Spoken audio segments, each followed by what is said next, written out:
नमस्कार। मुद्दे की बात में आपका स्वागत है। मैं हूं मनोज मनु। धन कुबेर आरटीओ के पूर्व कांस्टेबल सौरभ शर्मा पर अब जांच एजेंसियों का शिकंजा कसता जा रहा है। लोकायुक्त, आयकर विभाग के बाद अब प्रवर्तन निदेशालय यानी कि ईडी ने भी शिकंजा कस दिया है। सौरभ शर्मा के भोपाल, ग्वालियर और जबलपुर स्थित ठिकानों पर ईडी ने एक साथ कार्रवाई की है। ईडी की अलग अलग टीमों ने एक साथ तीनों शहरों में छापे मारे। बताया जा रहा है कि रेड में कई अहम दस्तावेज ईडी को मिले हैं। आपकी टीवी स्क्रीन पर ये तीन शहरों की तस्वीरें भी दिखाई दे रही हैं। भोपाल, ग्वालियर और जबलपुर आप देख सकते हैं।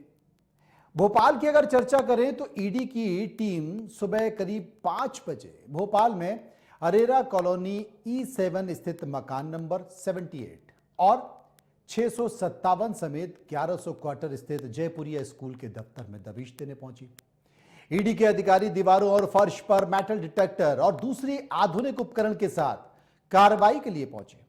दरअसल अफसरों को यह आशंका है कि जिस तरह लोकायुक्त के छापे के दौरान सौरभ के घर में टाइल्स के नीचे 2.5 किलो चांदी मिली थी, ठीक उसी तरह इन ठिकानों पर भी सोना या चांदी छुपाकर रखा गया होगा। ग्वालियर के बौरापुर स्थित सौरभ शर्मा की विनय नगर में कोठी पर पुलिस फोर्स के साथ ईडी ने दबिश दी। जबलपुर में भी शास्त्री नगर में बिल्डर रोहित तिवारी के घर पर भी भोपाल से ईडी की टीम पहुंची। बताया यह जा रहा है कि ईडी के एक अधिकारी रोहित के परिवार के सदस्यों से पूछताछ कर रहे हैं।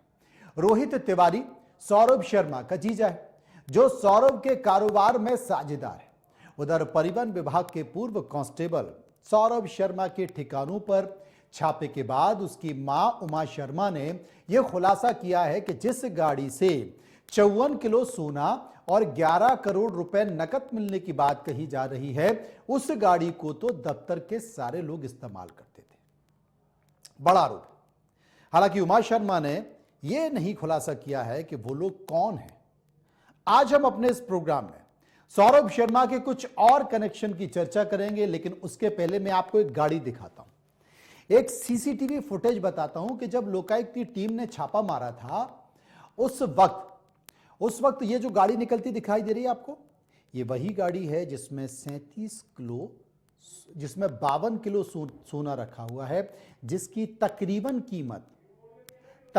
कीमत करीब 37 करोड़ रुपए बताई जा रही। देखिए, ड्राइवर गाड़ी निकालता है, गाड़ी निकालकर शटर लगाता है, गेट लगाता है, हल्का सा मुड़ के देखता है कि कोई देख तो नहीं रहा, तत्काल वो लगाता है और वो लगा देता है। यानी कि जब दबिश पड़ने वाली हो रही होती है तो लोकायुक्त में ही या सरकारी सिस्टम में, एजेंसी में ही कोई ऐसा व्यक्ति था जिसने सौरभ शर्मा को इस बात की जानकारी दे दी थी कि तुम्हारे घर पर दबिश पड़ने वाली है, तुम्हारे यहां कार्रवाई होने वाली है, जो भी ऐसी चीज, ऐसी वस्तु है वहां से हटा लो। देखिए, ये वही गाड़ी है जिसमें 52 किलो सोना मिला है। गाड़ी निकलती है, गाड़ी निकलने के बाद ड्राइवर उतरता है, गाड़ी कोई और चला रहा है, गाड़ी में एक और व्यक्ति बैठा हुआ है। वो व्यक्ति पीछे जो बैठा हुआ है पीली जैकेट वाला, वो व्यक्ति उतरता है। हो सकता है कि ड्राइवर भी उतरता है और उतर के वो दरवाजा बंद करता है। दरवाजा बंद करके वो ताला लगाता है और मुड़ के भी देखता है कि कोई देख तो नहीं रहा, कोई आ तो नहीं गया। ये बताता है कि इसका मतलब कोई आने वाला है। इनको पता था कि कोई आने वाला है, क्योंकि अचानक से मुड़ के देखता है वो, और फिर से वो ताला लगाने लगता है और ये ताला लगा के ये गाड़ी निकलती है।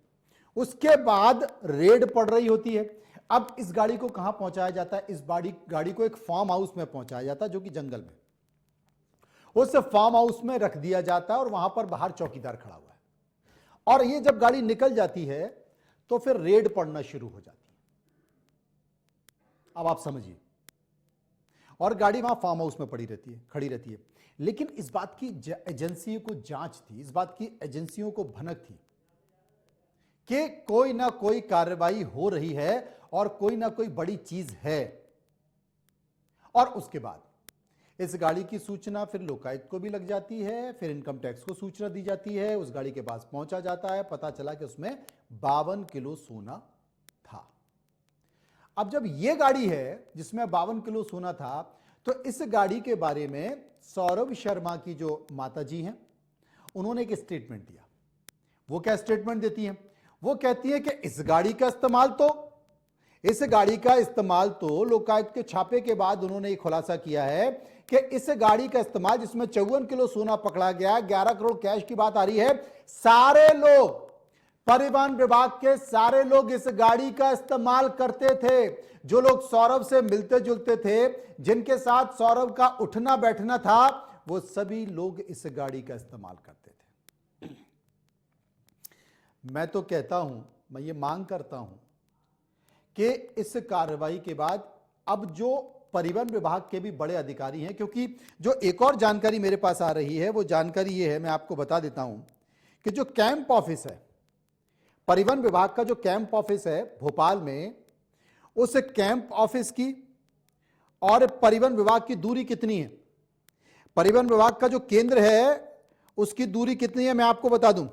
यानी कि भोपाल में आयुक्त परिवहन का जो कैंप, जो कमिश्नर ट्रांसपोर्ट, जो मालिक होते हैं उस ट्रांसपोर्ट विभाग के, उसके कैंप की दूरी है जो HIG 447 E7, मतलब जो कैंप ऑफिस है, ट्रांसपोर्ट कमिश्नर का ऑफिस है, उसका नंबर है HIG 447, और वो सौरभ शर्मा के घर से कितनी दूरी पर है पता है आपको? सौरभ शर्मा के घर की दूरी, मात्र सौरभ शर्मा के घर की दूरी HIG 657 E7 की दूरी मात्र 0, यानी कि 0.046 किलोमीटर, बहुत ज्यादा दूरी नहीं दोनों की। और जैसा कि सौरभ शर्मा की मां ने भी आरोप लगाया है कि इस गाड़ी का इस्तेमाल परिवहन विभाग के कई सारे अधिकारी करते थे। अब इससे बड़ा आरोप कुछ नहीं हो सकता। यह आरोप सीधा सीधा परिवहन विभाग के अधिकारियों के ऊपर लग गया है। दूसरी एक और बात है कि सौरभ शर्मा की शिकायतें परिवहन विभाग के कमिश्नर के पास, श्रीमान गुप्ता हैं, उनके पास बहुत पहले से पहुंच रही थी, लेकिन कमिश्नर परिवहन ने इस बात की कोई भी कार्रवाई नहीं की। जब सौरभ शर्मा नौकरी में था तब भी, और सौरभ शर्मा नहीं था तब भी इस बात की शिकायत पहुंच रही थी, क्योंकि वहां तो कुबेर का खजाना होता है, तो इस बात की किसी ने कोई शिकायत, कार्रवाई नहीं की, लगातार पहुंचती रही।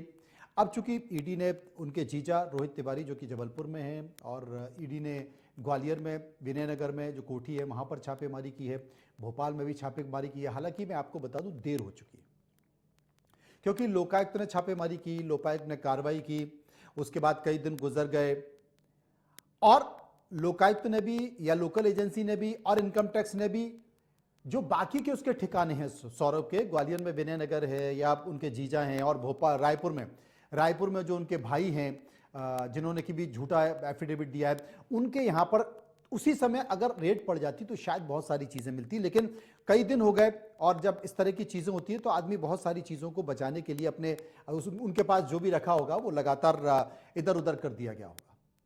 तो देर हो गई, इसमें कोई शक नहीं है, लेकिन बावजूद देर आए दुरुस्त आए, ईडी पहुंच गई है, और अगर संबंधित जितने भी डॉक्यूमेंट हैं वो स्थानीय एजेंसियों से, इनकम टैक्स से और लोकायुक्त से बातचीत करेंगे, तमाम कागजात, क्योंकि बहुत सारे सरकारी ठेके, इन्वेस्टमेंट कहाँ कहाँ है उस पर गौर किया जाएगा, लेकिन बाकी का जो भी माल है वो निकल चुका है, ये बात तो सही है, देर हो चुकी है। उसी समय अगर कार्रवाई होती तो शायद बहुत सारी चीजें मिल जाती। सौरभ शर्मा, देखिए सौरभ शर्मा और सौरभ शर्मा के साथ एक कनेक्शन है। कनेक्शन क्या है? कनेक्शन यह है कि आपको 3 फोटो दिखाई दे रहे हैं, लेकिन उसमें मैं चेहरा नहीं दिखा रहा हूं। चेहरा मैं इसलिए नहीं दिखा रहा हूं, जरा ऊपर का टॉप बैंड हटाइए, जिससे पता चले लोगों को कि आखिर क्या है। ये जो 3 फोटो लगे हुए हैं, जिसमें एक में पूर्व मंत्री लिखा हुआ है, एक में मंत्री लिखा हुआ है, और एक और है जो मंत्री लिखा हुआ, और नीचे सौरभ शर्मा, दोनों लोगों के फोटो हैं। ये जो पूरा खेल है ना, ये पूरा खेल इसी के इर्द गिर्द है। ये तस्वीर देखिए, सौरभ शर्मा की नियुक्ति के लिए एक पूर्व मंत्री है, उन पूर्व मंत्री ने बाकायदा नोटशीट लिखी है, उस नियुक्ति के लिए नोटशीट लिखी है जिसमें कि फर्जी एफिडेविट लगाए गए। उस नियुक्ति के लिए नोटशीट लिखी गई है जिसमें सौरभ ने गलत एफिडेविट लगाया, उनकी मां ने गलत एफिडेविट लगाया, उनके भाई ने गलत एफिडेविट लगाया, और जो स्वास्थ्य विभाग का लेटर है मुख्य चिकित्सा अधिकारी का, उसमें जो आवागमन नंबर है उसमें भी फर्जीवाड़ा किया गया है, उसमें भी वो पत्र भी शंका के घेरे में है। तो ये जो पूर्व मंत्री हैं, उनका पत्र मेरे पास आ गया है, उसका खुलासा करूंगा। यह पूर्व मंत्री ने भी नोट शीट लिखी है अपनी सौरभ शर्मा की नियुक्ति के लिए, और नाक में दम कर दिया परिवहन विभाग के। अब आ जाइए एक और मंत्री, इन्होंने क्या कहा? यह मंत्री पूरे दम एड़ी चोटी का जोर लगा दिया।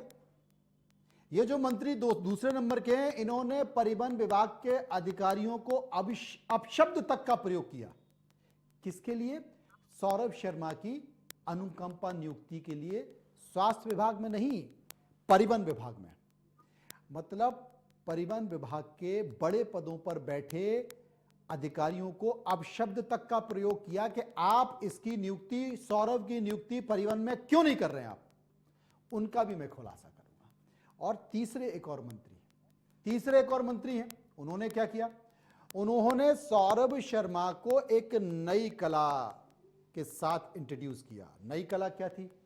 नई कला यह थी कि सौरभ शर्मा ने पहली बार ठेके पर परिवहन के चेक पोस्ट लिए।